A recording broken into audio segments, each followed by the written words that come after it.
Duty, friendship, loyalty, this is the glue that holds together the crew of the Enterprise. It is what defines the relationship between Kirk, Spock, and McCoy. And in spite of all the jokes and barbs and the teasing, it is the bond that will allow one man to risk his life for another. This episode is a study of that bond and how it is put to the ultimate test. Confronted by an immense and highly dangerous entity, Kirk will be forced to choose between the two men closest to him. And now, the immunity syndrome. I think I loved the show. Yes, as I always suspected. I put more passion into that show than perhaps any other series I've ever made.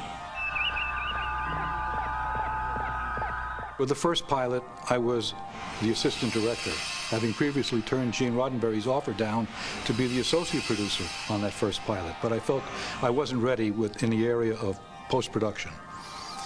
So I acted as first assistant director on the first pilot. When the second pilot came along, Gene insisted that I become the associate producer at that time on that second pilot. Of course, I was still the first assistant in addition. When the show sold, Gene called and let me know that it was a series and he would like to have me with him to do the show.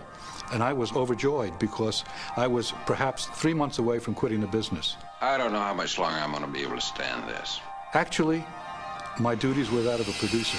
There was no one else in the beginning other than Gene Roddenberry and myself and the other associate producer, John D.F. Black, who handled story. So that was it. There were no thousands of producers running around. There was no enormous staff. It was just the few of us. We were putting in, at the studio, 14 to 16 hours a day. How long do you plan on keeping me here? Providing Mydros doesn't kill me, of course. And then we take our work home with us. I said dig! And crash at about 11, 12 o'clock at night and get up at 4 in the morning. And it was always getting up with a sense of anticipation and sometimes with a sense of dread. Return to the digging, Captain. I honestly couldn't tell how we were going to do what we were going to do that day until we got there. So there were 4 years there alone of high-pressure days, high-pressure weekends, great agony, or at least it seemed so at the time. Time has a way of smoothing things out. Due to the expensive costs of opticals for the immunity syndrome, other aspects of the production were held to a minimum. In fact, the only guest is the one-celled creature created by Vanderveer photo effect artists. I wonder what the SAG scale is for an amoeba.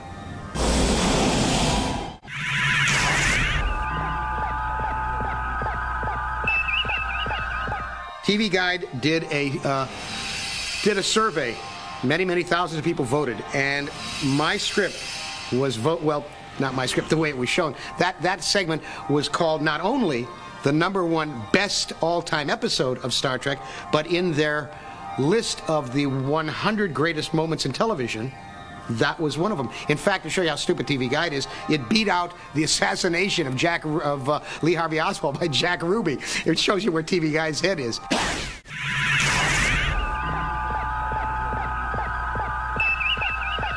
Joan Collins, like a vampire bat, has been feeding off this part all of her life. She talks about it. She goes on these talk shows and she tells people, get this, she tells people, I was Hitler's girlfriend. No, you poor, pathetic bimbette. You were not Hitler's girlfriend. You were Amy Semple McPherson. You were a Salvation Sister. You were a mission worker. You were a good and decent person whose philosophy becomes very popular and keeps America out of the war for a brief time, and it allows time to be changed, and Hitler wins. Her brain, from which, if you looked inside there, it is a giant arid plain across which winds play endlessly. You could look inside one of her ears and you would see a handle on the other side. She cannot get it straight. And people have come up to her and told her, Miss Collins, you were not Hitler's girlfriend. You were not a Nazi plant. Well, it's in all of her books. It's in her biography. And I saw her on Letterman the other night. She was doing that number. Oh, no, it wasn't. Conan O'Brien. Conan O'Brien. She was doing the same number again. And I wished, if I had the ability, if I had one wish, it would be that I could transmogrify myself, jump into the television set, and rip out her throat. Joe Pefney, who directed this episode, also directed 5 other Star Trek episodes during the first season. He started out as an actor and then went on to direct a long list of feature films, including Away All Boats and A Man of a Thousand Faces. A TV veteran, Joe's name can be seen on the credits of The Rockford Files and The Fugitive, among others. His first Star Trek episode, Arena, was also writer-producer Gene Coon's first. A tireless worker, Joe could take a script that should have been shot in 7 days and make it all come together in 6. He was an invaluable member of the team.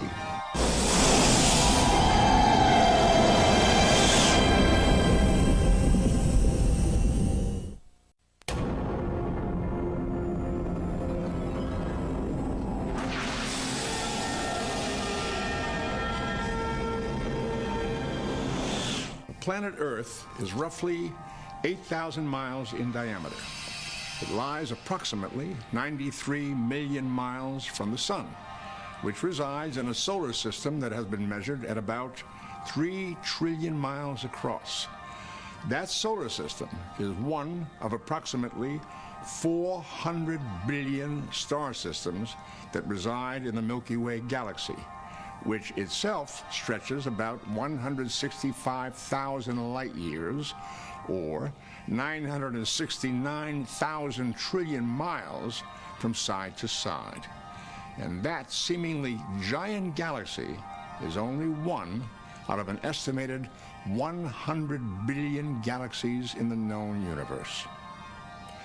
Eventually, all of these miles and numbers add up to a picture of a universe too large for most of us to comprehend. But size, as they say, is relative. Did you notice Mr. Leslie on the bridge? He died in the previous episode, yet here he is again. He'll turn up again and again in the series, in spite of having been killed in the episode Obsession. In spite of the fact that it was destroyed in the Galileo 7, the shuttlecraft that Spock pilots into the heart of the giant amoeba is actually the same one. Our art department simply painted a Roman numeral 2 next to the word Galileo on the side of the shuttle, and just like that, we had a new shuttlecraft. Necessity, as they say, is the mother of invention. As Kirk wrestles with the question of which of his 2 best friends he should condemn to death, and where does friendship end and responsibility begin, this episode also offers up some poignant moments between Spock and McCoy, such as when Spock radios back his final transmission to his friends. Tell Dr. McCoy he should have wished me luck. The immunity syndrome is, on the surface, a story about a giant space-going amoeba. However, in reality, it's actually a study of the friendship that exists between Kirk, Spock, and McCoy. A friendship that would go on to last through 79 episodes, 6 feature films, and over 30 years.